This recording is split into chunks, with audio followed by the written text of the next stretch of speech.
A'udzubillahi minasyaitonir rajim. Bismillahirrahmanirrahim. Wa atimmul hajja wal umrata lillah. Sempurnakanlah haji dan umrah karena Allah Subhanahu wa ta'ala. Dalam hadis pula dikatakan ketika Nabi ditanya apa itu Islam, antashhada an la ilaha illallah wa anna muhammadar rasulullah wa tuqimas shalah wa tu'tiyaz zakah wa tasuma ramadan, yang terakhir wa tahujjal baita in istata'ta ilaihi sabila, melaksanakan ibadah haji. Kalau hajinya duluan baru umroh namanya haji ifrad. Kalau umrohnya duluan baru haji namanya haji tamattu. Kalau serentak antara haji dengan umroh namanya haji qiran. Artinya umroh tak bisa dilepaskan dari haji. Ada orang mengatakan tidak boleh berangkat haji, tidak boleh berangkat umroh kalau belum haji. Tak terhitung tah beberapa kali jamaah bertanya ke saya sebetulnya mau berangkat umroh Pak Ustadz, cuman saya belum haji. Ada yang mengatakan tidak boleh berangkat umroh kalau belum haji, jadi nabung haji duluan baru berangkat umroh. Lalu saya jawab, Nabi Muhammad SAW tahun ke-6 setelah pindah dari kota Makkah ke kota Madinah, dia tak pernah pergi ke Makkah karena ada kafir Quraisy, Abu Jahal, Abu Lahab menunggu. Tahun ke-6 sahabat bermimpi, ya Rasulullah, kami mimpi. Dalam mimpi itu kami melihat kami tawaf, habis tawaf kami mencukur rambut. Kata Nabi, itu isyarat kita masuk ke kota Makkah, ayo kita siap-siap pergi umrah. Tahun ke-6 Nabi pergi umrah, tapi tidak diizinkan masuk ke kota Makkah, maka dibuatlah perjanjian di perbatasan. Tempat perjanjian itu namanya Hudaibiyah, maka disebutlah tahun itu tahun perjanjian Hudaibiyah. Tahun ke-7 dilaksanakan umrah qadha, mengganti yang tak terlaksana pada tahun ke-6. Tahun ke-8 Nabi masuk lagi ke kota Makkah, pembebasan kota Makkah. Saat itu Nabi menguasai kota Makkah, beliau melaksanakan umrah. Tahun ke-10 Nabi melaksanakan haji wada, haji yang terakhir, dan pada saat itu Nabi melaksanakan umrah. Jadi kalau ditanya berapa kali Nabi melaksanakan umrah, ada yang mengatakan 3, ada yang mengatakan 4, tapi yang jelas niatnya 4 kali. Tahun ke-6, tahun ke-7, tahun ke-8, tahun ke-10. Sekarang kalau kita ditanya, bolehkah melaksanakan umrah padahal belum haji? Boleh. Kalau tak boleh, tak akan dilaksanakan Nabi sebanyak 4 kali. Nah, ini untuk menghilangkan keraguan-raguan kita yang mau melaksanakan umrah. Adapun masalah menabung, semua sudah ada rezekinya masing-masing. Ada tabungan untuk haji, ada pula tabungan untuk umrah. Dua-duanya jalan. ONH setorkan, tetap diisi. Mau berangkat umrah pun tetap berangkat. Bagus berangkat umrah duluan, supaya lebih mengenal medan, suasana, kondisi, tempat, situasi kota Makkah dan Madinah. Sehingga nanti kalau umur panjang, badan sehat, kita melaksanakan haji sudah tahu tata caranya, ibaratnya sudah pemanasan, sudah mengerti, sudah berpengalaman. Ibadah umroh ini banyak menyita tenaga, maka sebelum berangkat gizinya diperbaiki, badannya sehat, jaga kesehatan, lalu kemudian banyak berjalan supaya tidak kaget, terkejut urat-uratnya.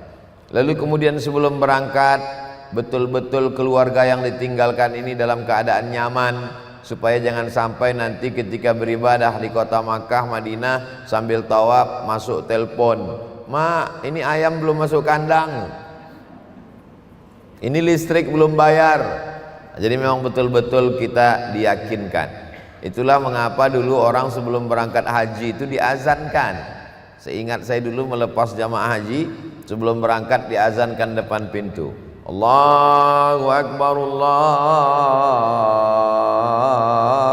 Akbar. Setahu saya yang dilepas pakai azan itu jenazah. Kenapa pula orang pergi haji diazankan?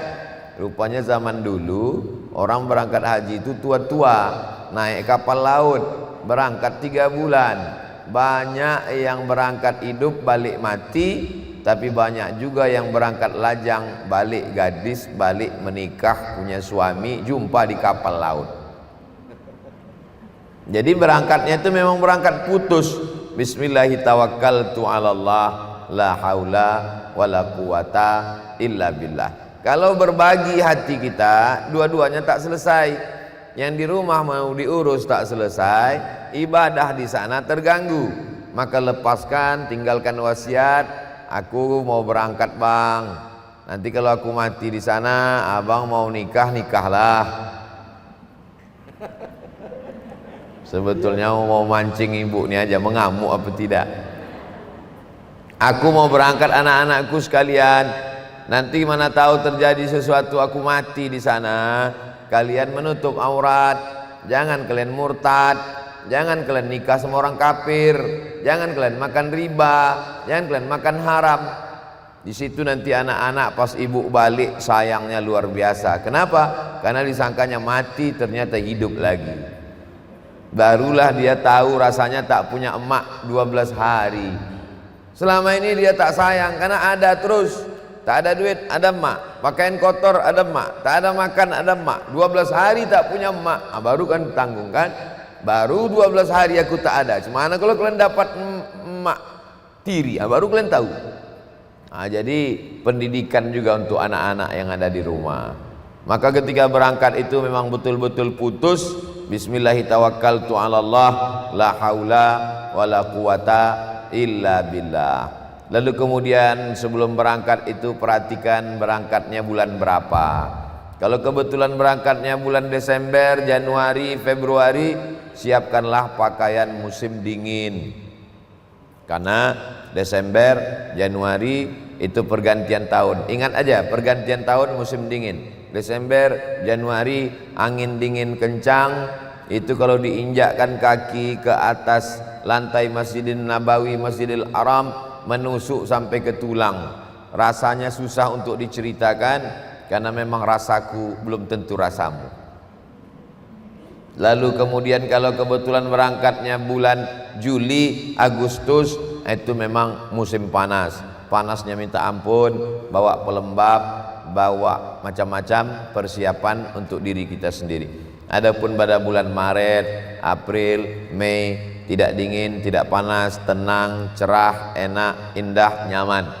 Lalu kemudian pelajari baik-baik tentang sholat jamak qashar, jamak takdim, jamak takhir. Karena begitu berangkat kita sudah mulai musafir, jarak 89 km, sudah boleh sholat asar ditarik ke zuhur, zuhurnya 2, asarnya 2, jamak qashar, jamak takdim. Dan zuhur boleh ditarik ke asar, zuhurnya 2, asarnya 2, sholat jamak qashar, jamak takhir. Maghrib bisa ditarik ke isya, maghrib ngikut waktu isya, sholat jamak qashar, jamak takhir. Ada ustadz yang mengajarkan usolli panjang betul. Usolli fardhu zuhri raka'ataini qasran majmu'an ilaihil asri jam'an taqdiman ma'muman lillahi ta'ala. Yang mau berangkat tua-tua, dibapal ujung hilang pangkal, dihafal pangkal hilang ujung, dibaca semuanya, hilang semuanya. Maka saya tidak terlalu memberat-beratkan. Ingat aja ini sholat zuhur dijamak dengan asar, jamak qashar, jamak takdim, karena Allah Ta'ala niat dalam hati Allahu Akbar. Di situ letak qasad, ta'arad, ta'yin, sah, walaupun tak hafal niat usollinya. Begitu juga dengan asar nanti, aku sholat asar 2 rakaat jamak qashar, jamak takhir dengan zuhur karena Allah. Karena nanti qashar terus. Waktu mau berangkat dari sini ke Madinah, jamak qashar. Di pesawat, jamak qashar. Dari Madinah ke Makkah, jamak qashar. Dari Makkah ke Jeddah, jamak qashar. Dari Jeddah balik ke Jambi, jamak qashar. Jangan sampai kita bingung melaksanakan sholat. Ini keringanan dari Allah Subhanahu wa ta'ala. Dan ketika kita musafir, kita semakin sayang sholat. Ini tidak musafir, tak pergi, tak jauh, ada air, kenapa tidak sholat? Sedangkan dalam perjalanan di pesawat tak ada air, tetap sholat. Kenapa meninggalkan sholat? Jadi sesungguhnya pelajaran umroh ini tidak hanya sekedar umroh terkait dengan keluarga, terkait dengan sayang anak, terkait dengan kematian, terkait dengan bagaimana rasanya meninggalkan keluarga, wasiat mati. Jadi terkait dengan segala hal. Orang Arab mengatakan as-safaru azab, musafir itu azab, menyakitkan. Karena zaman dulu naik onta 8 hari 8 malam. Zaman sekarang as-safaru nikmah, musafir itu nikmat, naik pesawat, nonton TV, dingin, nyantai, enak. Tapi tetap juga ada azabnya, azab perpisahan, azab dan lain sebagainya. Lalu kemudian setelah berangkat dibimbing membaca doa, subhanalladzi sakhkhara lana hadza wa ma kunna lahu muqrinin wa inna ila rabbina lamunqalibun. Allahu akbar, Allahu akbar, Allahu akbar. Lalu kemudian bismillahi majreha wa mursaha inna rabbila ghafurur rahim. Lalu berangkatlah pesawat menuju kota Al-Madinah Al-Munawwarah. Begitu sampai di Madinah, ngantri, itulah tadi maka siapkan kaki tegak berdiri karena akan membawa cap paspor untuk mendapatkan visa masuk, visa entry. Dicap bahwa ini orang resmi legal masuk ke kota Al-Madinah Al-Munawwarah pemerintahan Saudi Arabia. Selama menunggu mengantri susah, sulit, lama, kebetulan nasib masing-masing, bahwa caci maki, sumpah serapah, gelisah, risau tak menyelesaikan masalah. Kita sedang berada dekat dengan Nabi Muhammad, maka perbanyaklah salawat. Allahumma salli ala Sayyidina Muhammad wa ala ali Sayyidina Muhammad. Allahumma salli ala Sayyidina Muhammad wa ala ali Sayyidina Muhammad. Kawan-kawan pun mulai risau bertanya, "Gimana? Kau udah beli paket? Udah beli 2 jam? Udah beli 3 jam?" Allahumma salli ala Sayyidina Muhammad wa ala ali Sayyidina Muhammad. Nantilah itu kita urus. Lalu kemudian naik ke bis, keluar dari airport menuju pondokan tempat penginapan, sabar menunggu kunci. Selama di perjalanan kita sedang dekat dengan Rasulullah, di tanah yang sama, di bumi yang sama. Allahumma salli ala Sayyidina Muhammad wa ala ali Sayyidina Muhammad. Allahumma inni as'aluka khairaha wa khaira ahliha. Aku minta kebaikan kota Madinah, kebaikan penghuninya, kebaikan isinya. Allahumma inni as'aluka syarri, a'udzubika min syarriha wa syarri ahliha wa syarri ma fiha.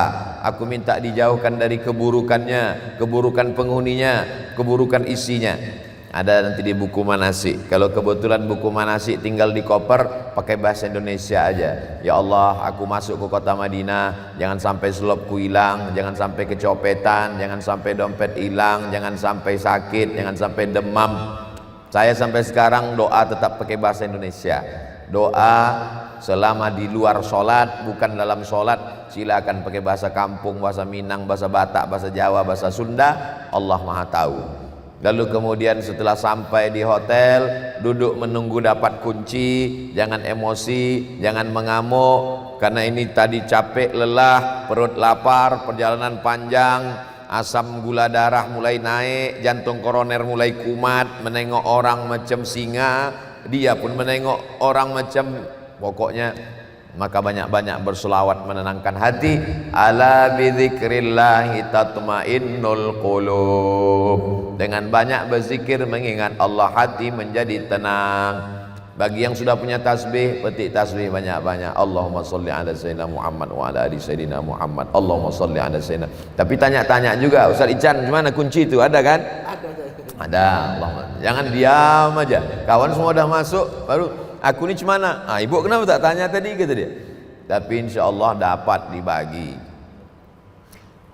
Komplain, kenapa kamar saya kasurnya tipis, kenapa kamar saya kamar mandinya jelek, kenapa kamar saya begitu, begini, begono, kenapa saya tak sekamar sama kawan akrab saya, enak betul kalau cerita sama dia.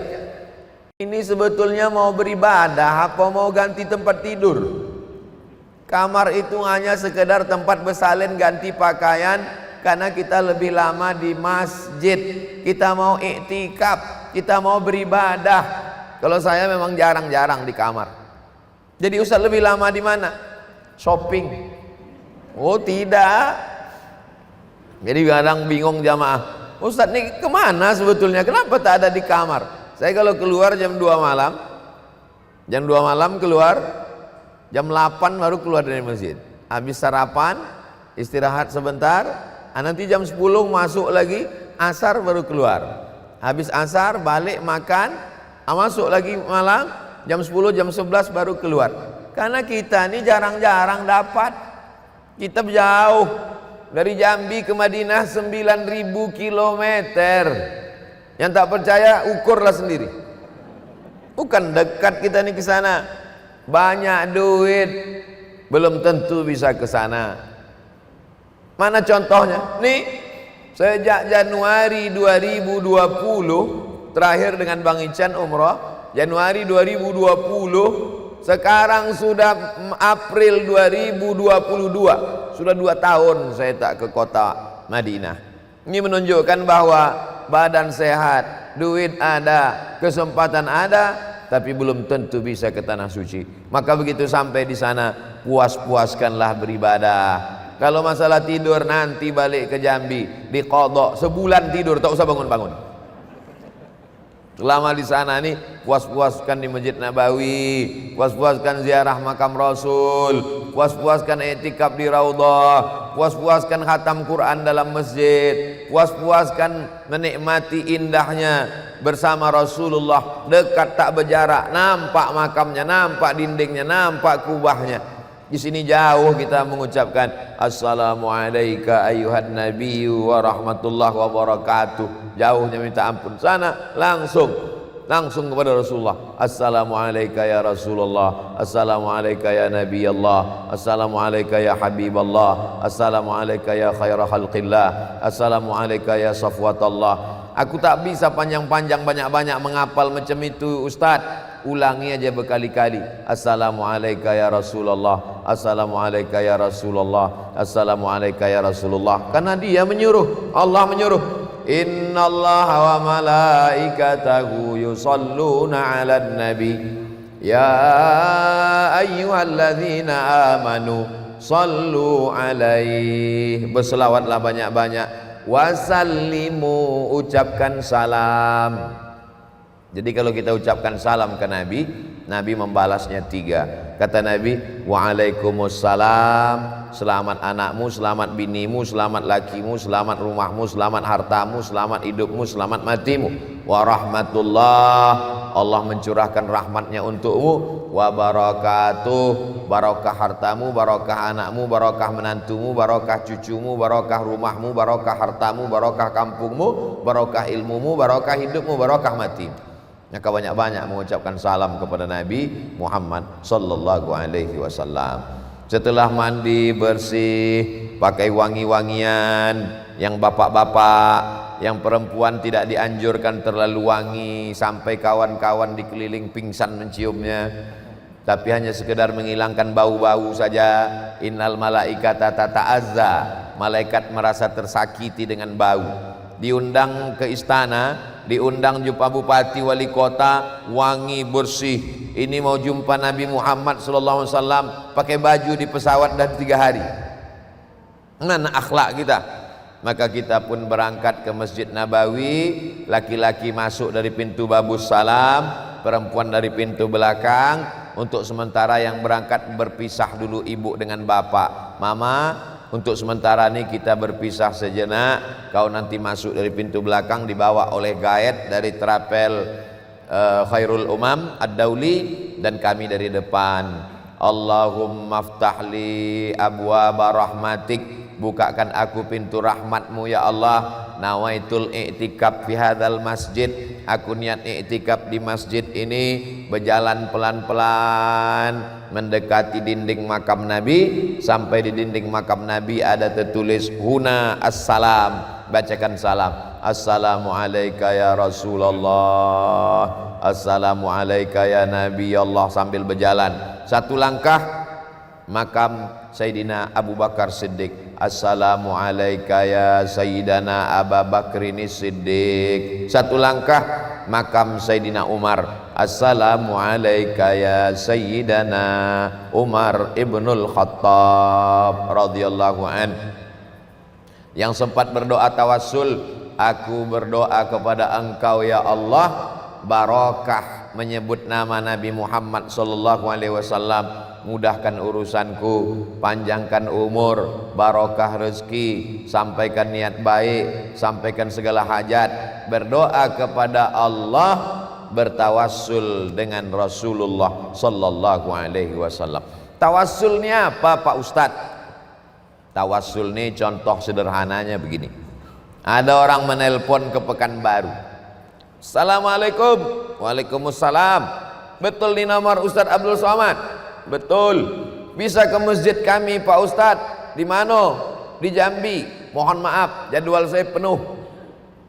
Kami ini pernah berangkat umroh dengan trapel Ustadz Ican, tetangga Ustadz Ican kami nih. Oh iya, insya Allah ada jadwal. Lebih kurang begitulah arti tawassul tuh. Memintanya ke Abdul Somad, tapi menyebut nama Bang Ican. Memintanya kepada Allah, tapi menyebut orang yang paling disayangi Allah. Siapa orang yang paling disayangi Allah? Habibullah Nabi Muhammad sallallahu alaihi wasallam. Jadi itulah arti makna tawassul. Ada juga orang yang mensyirikkan tawassul nih. Kata dia bertawassul kepada Nabi itu syirik. Apa pula syirik? Bukan minta kepada Nabi, mintanya kepada Allah, tapi dengan menyebut nama Nabi. Banyak-banyak bertawassul. Nabi Adam pun meminta kepada Allah, menyebut nama Nabi Muhammad. Waktu Nabi Adam makan buah kuldi, taubat dia, berdoa dia, Rabbana zalamna anfusana wa illam taghfir lana wa tarhamna lanakunanna minal khasirin. Ya Allah, berkat nama Muhammad ampunkanlah dosaku. Kata Allah, dari mana kau tahu nama Muhammad? Waktu kau ciptakan aku dari tanah, kau tiupkan ruh ke dalam jasadku, maka nyawaku masuk ke badan, aku pun hidup. Kudongakkan kepalaku, nampakku di tiang aras ada tulisan Allah Muhammad. Pastilah nama itu nama orang paling mulia di sisi engkau ya Allah. Maka barokat nama dia ampunkan dosaku. Diampunkan dosa Nabi Adam karena Nabi Adam menyebut nama Muhammad sallallahu alaihi wasallam. Jadi Nabi Adam pun bertawassul. Itulah makna kita bertawassul kepada Rasulullah, menyebut nama Rasulullah, meminta kepada Allah Subhanahu wa taala. Barokat Nabi Muhammad, jauhkan anakku dari narkoba. Barokat Nabi Muhammad, jauhkan aku dari malapetaka. Bibarokati Sayyidina Muhammad, mudahkan segala urusan dunia akhirat. Bibarokati, dengan barokat Nabi Muhammad, maka anakku ketemu jodoh yang baik-baik. Jangan sampai sakau, mabuk, narkoba, ngelem kambing, santet, dukun. Minta dengan bahasa kita kepada Allah Subhanahu wa taala. Setelah selesai, lalu kemudian masuk. Kalau laki-laki setelah lewat itu keluar dari pintu baki namanya, masuk dari babus salam, lurus sampai baki, keluar lagi, baru masuk lagi ke pintu samping. Habis babul baki itu namanya babu Jibril.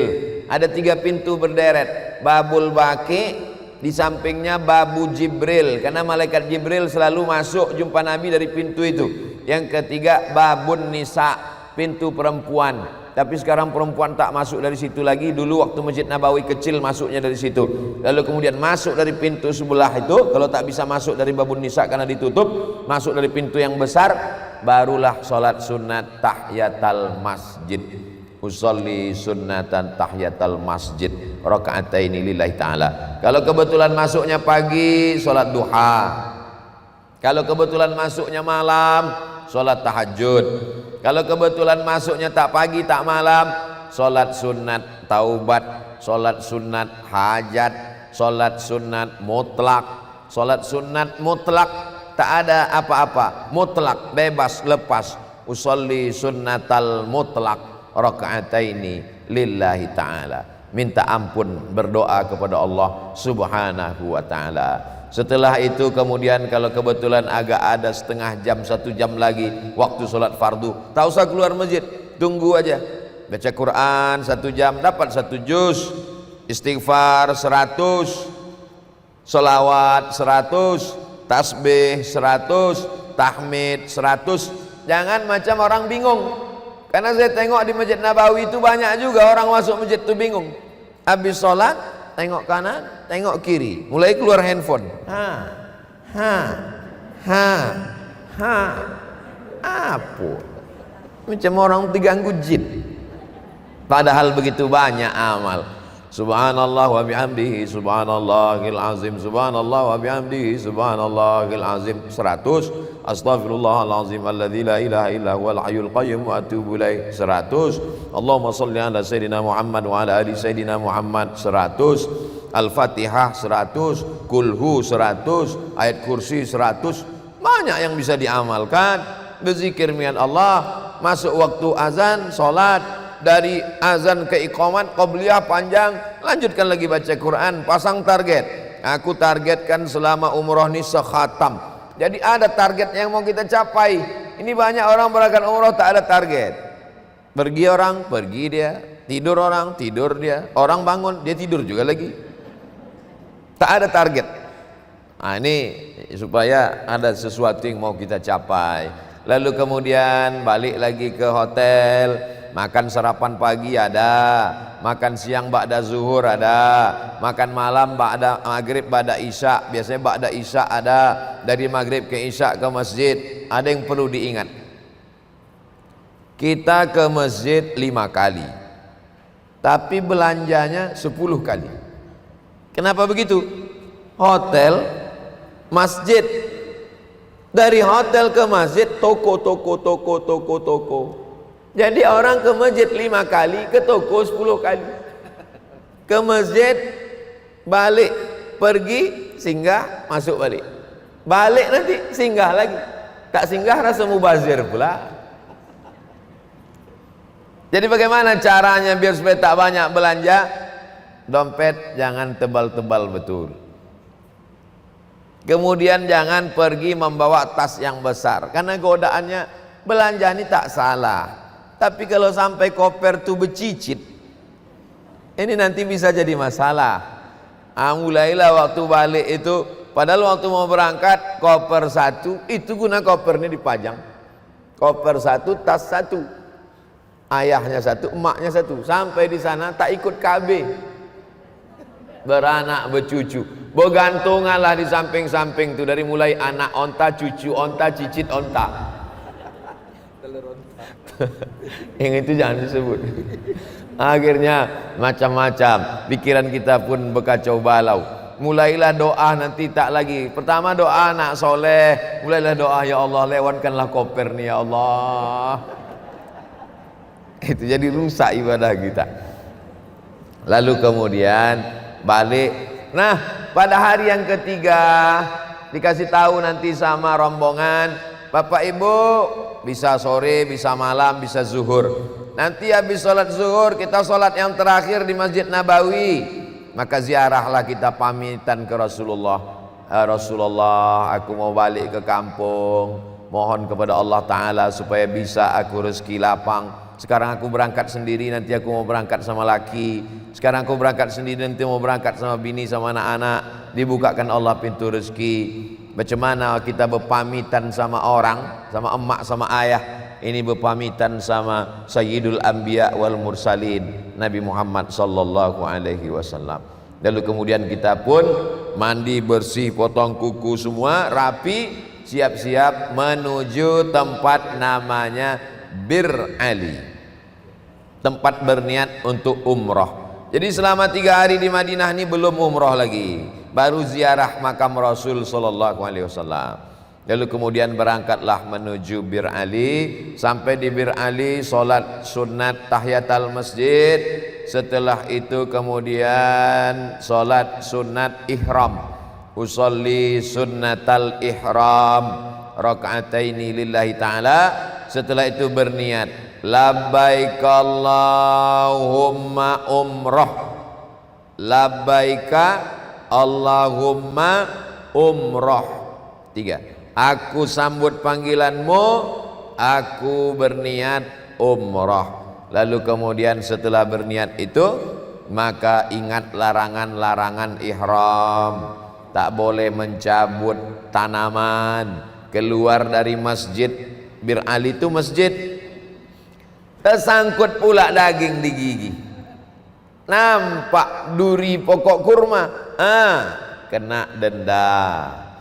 Keluar dari tempat tu nampak pula ada orang jual topi bagus, tutupkan kepala, kena. Maka ingat larangan-larangan ihram. Lalu apa diperbanyak setelah ihram? Talbiyah. Labbaik Allahumma labbaik, labbaik la syarika laka labbaik, innal hamda wan ni'mata laka wal mulk la syarika lak. Sampai di atas bis sudah mau berangkat. Kepada bapak ibu yang tadi sudah sholat, apa sudah berniat semua? Sudah. Bagi yang lupa, mari kita ulang niatnya balik. Kata pembimbing di bis, labbaik Allahumma umrah, labbaik Allahumma umrah. Karena pembimbing ini memperhatikan betul ibadah. Bagi bapak-bapak sudah dilepas semua pakaian berjahitnya, sudah.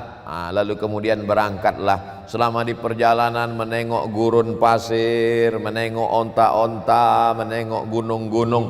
Bayangkanlah Nabi Muhammad dulu umrah 8 hari 8 malam naik onta, panas terik. Sekarang kita begitu enaknya naik bis. Pembimbing paling banyak talbiyah 10 kali. Labbaik Allahumma labbaik, labbaik la syarika laka labbaik, innal hamda wan ni'mata laka wal mulk la syarika lak. Habis itu mulailah jamaah menengok pembimbing itu mulai berbayang. Ada 3, ada 5. Habis itu nanti kawan-kawan pun mulailah bercakap yang di samping, di mana harga ceret kuning kemarin? Mahal minta ampun, bagus tempat kami. Si anu tu asyik belanja aja dia, terserah dia lah, duit dia apa pula kita urus. Ingat larangan ihram, berbanyak talbiyah. Jadi kalau ada kawan saya ini mau bercakap aja Pak Ustaz, bawa talbiyah. Katanya kan si anu kemarin itu lakinya tak ikut, bininya tak ikut, gatal aja biji matanya. Labbaik Allahumma labbaik, labbaik Allahumma labbaik, labbaik la syarika laka labbaik, innal hamda wan ni'mata laka wal mulk la syarika lak. Tidur boleh, tak batal ihram. Lalu kemudian diumumkan, jamaah sekalian, kita memasuki kota suci Makkah Al-Mukarramah. Coba bukakan mata, sudah nampak Zamzam Tower. Itu di bawahnya adalah Masjidil Arab. Masya Allah, tabarakallah. Allahumma inni as'aluka khairaha wa khaira ahliha wa khaira ma fiha. Berikanlah kami kebaikan kota Makkah, kebaikan penghuninya, kebaikan-kebaikan yang ada di dalamnya ya Allah. Wa na'udzubika min syarriha wa syarri ahliha wa syarri ma fiha. Kalau tak bisa bahasa Arab, bahasa Indonesia. Ya Allah, aku bukan main rindunya sama Makkah ini. Bisa pula lah aku sampai anak cucu cicitku datang kemari melaksanakan umrah. Bisa pula lah anak cucuku nanti sekolah kemari belajar agama. Apa yang terlintas dalam hati dan pikiran, bisa kami berombongan nanti berangkat haji ya Allah. Lalu kemudian sampai di hotel, menunggu pembagian kunci dibagi. Setelah siap semuanya, makan bertenaga, sehat. Larangan ihram, jangan sampai pakai jaket berjahit, jangan sampai pakai daster. Saya macam-macam pengalaman membimbing umroh ini. Saya sibuk di bawah mengatur kunci jamaah. Rupanya jamaah naik ke atas duluan. Saya mau membagi kunci, orang itu sudah menyendok nasi. Ibu-ibu udah pakai daster, rambutnya macam mak lampir. Yang laki-laki pula udah berjaket. Tengah-tengah lah saya nengok, mana boleh kalian ganti baju, kita belum tahallul, kita belum tawaf, belum sa'i. Jadi gimana nih Pak Ustaz? Denda 3. Pertama, potong kambing 600 real. Tak ada duit kami Pak Ustaz. Membagi fakir miskin makan 90 rial. Oh, tak ada juga duit Pak Ustaz. Kalau gitu kalian menanggung dosa. Kalau gitu kami milih dosa aja lah Pak Ustaz. Ilaha illallah Muhammad Rasulullah. Macam-macam penanggungan mengurus jamaah nih Bapak Ibu.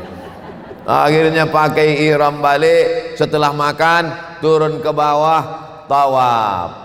Nampaknya aja sederhana, ada yang di atas, ada yang mandi, ada yang terlambat, ada. Kita mesti sabar. Selama menunggu tuh jangan marah, jangan mengamuk, banyak-banyak berselawat, banyak-banyak berzikir subhanallah walhamdulillah wala ilaha illallah. Ustaz, udah setengah jam kita nunggu, cuman ada lagi yang di atas kopernya itu subhanallah walhamdulillah wala ilah. Akhirnya masuklah ke dalam masjid. Masuk malam masjid, Allahumma aftah li abwaba rahmatik, Allahumma salli ala sayyidina Muhammad wa ala ali Muhammad. Ikuti aja pembimbing di depan, tengok sal warna kuning, tengok pembimbing di depan. Apa kata pembimbing tuh ikut. Bacaan doa yang udah tergantung di leher, kalau bisa baca bisa, kalau tak bisa baca jangan tengok, nanti terlangkup. Nah, ikut saja. Lalu kemudian menengok Ka'bah, lalu kemudian pembimbing pun membaca Allahumma teruslah apa yang dia baca kita ikutkan. Lalu kemudian menengok setentang dengan Hajar Aswad, mengangkat tangan bismillah, bismillah, Allahu akbar, Allahu akbar.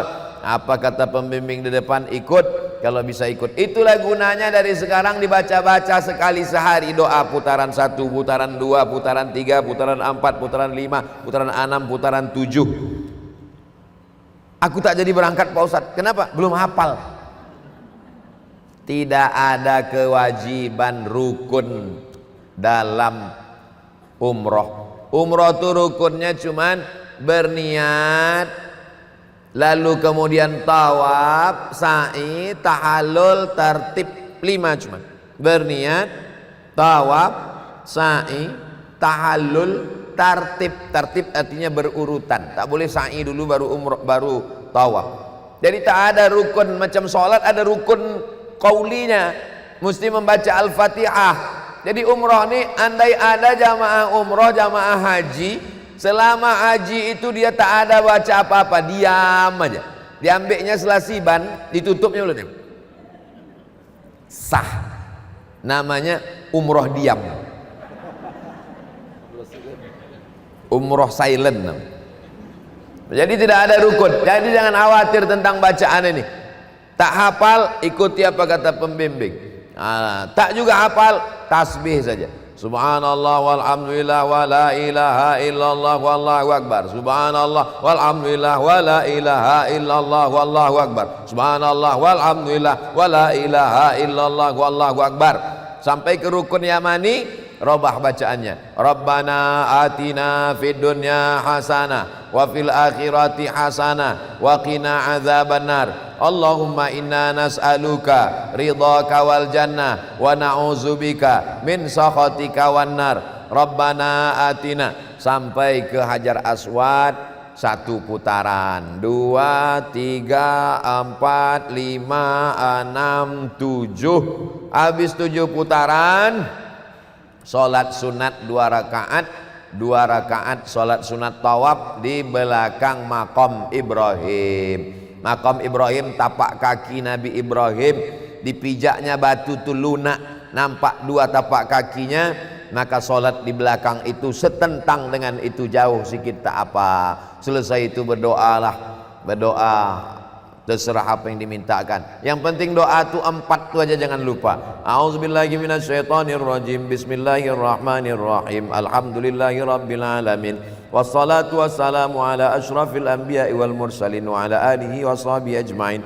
A'udzubillah, bismillah, alhamdulillah, salawat. Habis itu mintalah apa yang mau dimintakan. Ya Allah, bukan main kami berangkat ini, godaannya luar biasa. Hampir-hampir tak jadi aku berangkat, karena pas mau berangkat ada pula orang itu datang sales, mau menawarkan panci rantang cantik-cantik betul. Macam-macam mengadu kepada Allah. Ini anak gadisku belum juga lagi ketemu jodohnya. Ini lakiku ini pula asyik gatal, hampir dilarikan pelakor. Nah, minta kepada Allah SWT. Ya, cuman kalau doanya agak spesifik pribadi jangan kuat-kuat. Nanti ditanya kawan sebelah, "Sama siapa?" katanya. Udah, habis berdoa minum air zam-zam. Sunat minum air zam-zam. Minum air zam-zam boleh berdiri.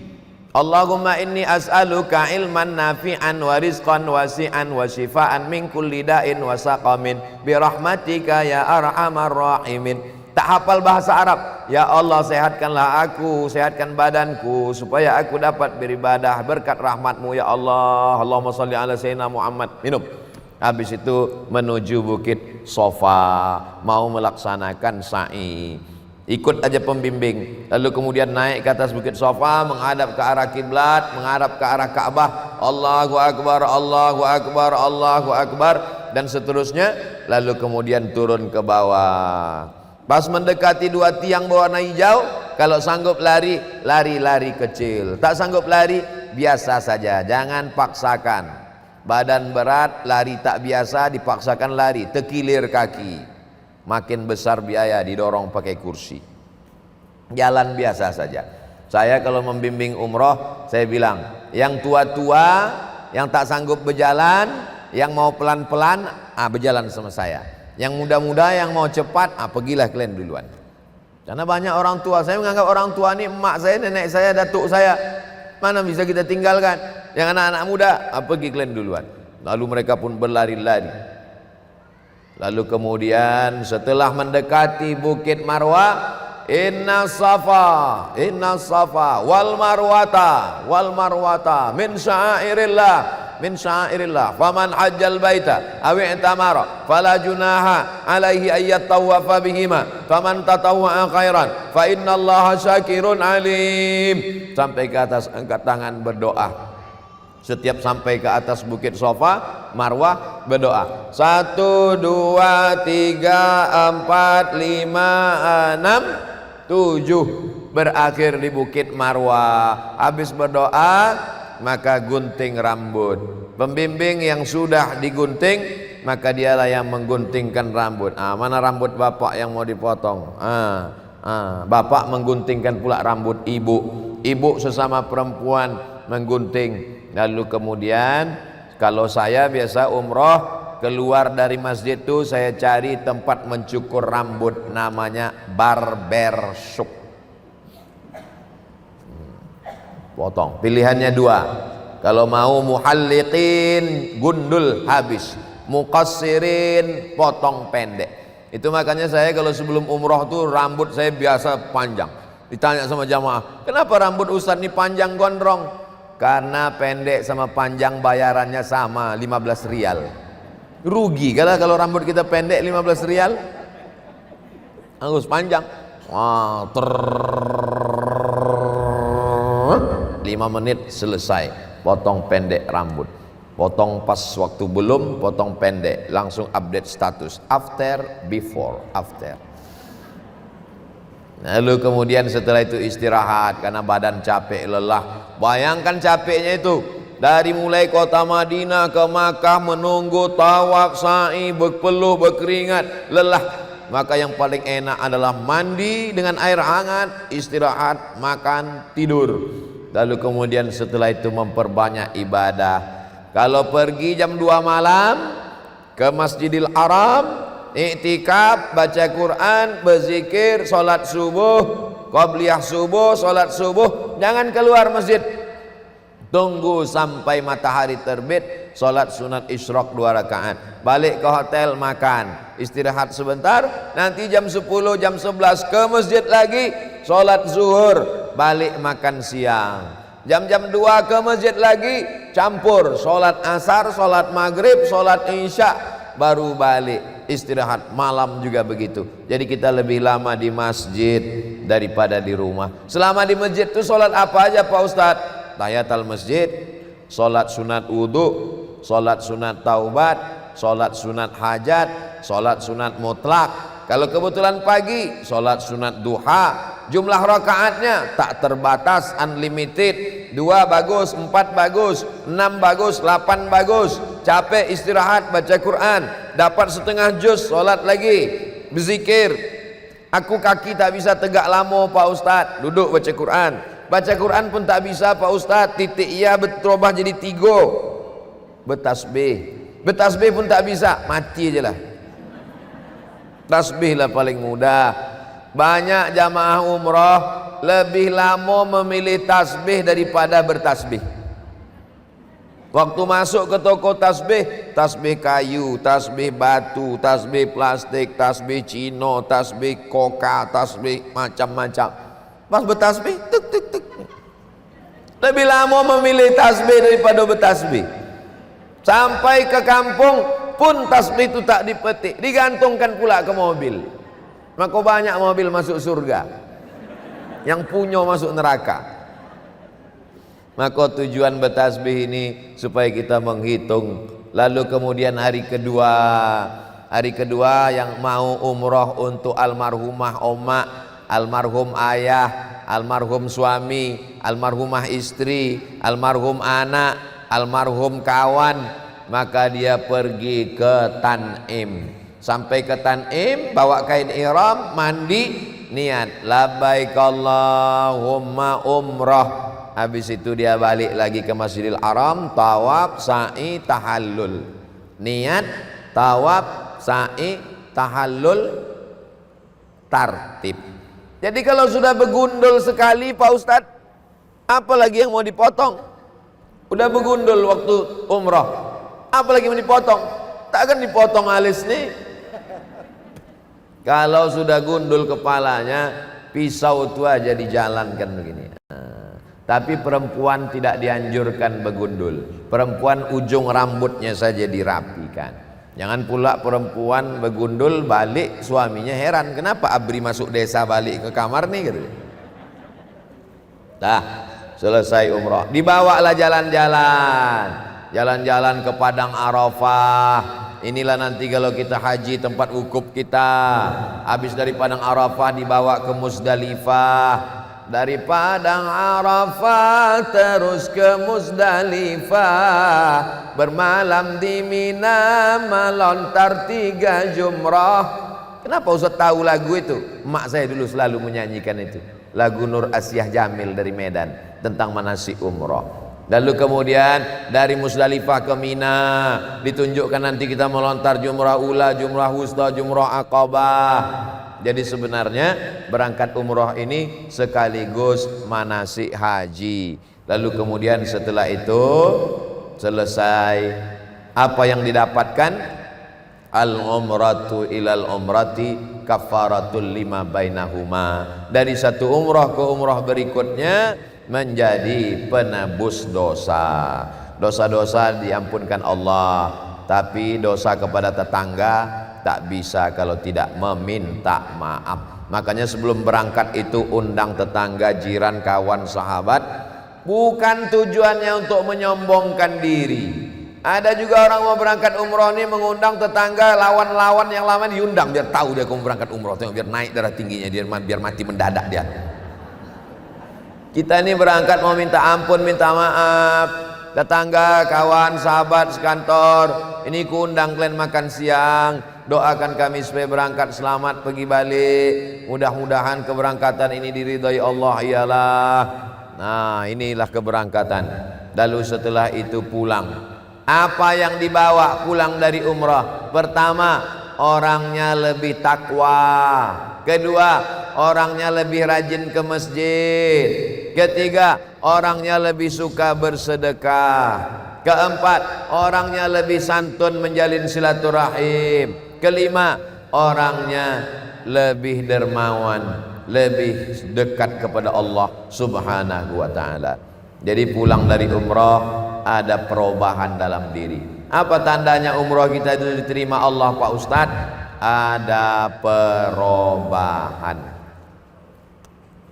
Ada perubahan dalam diri kita.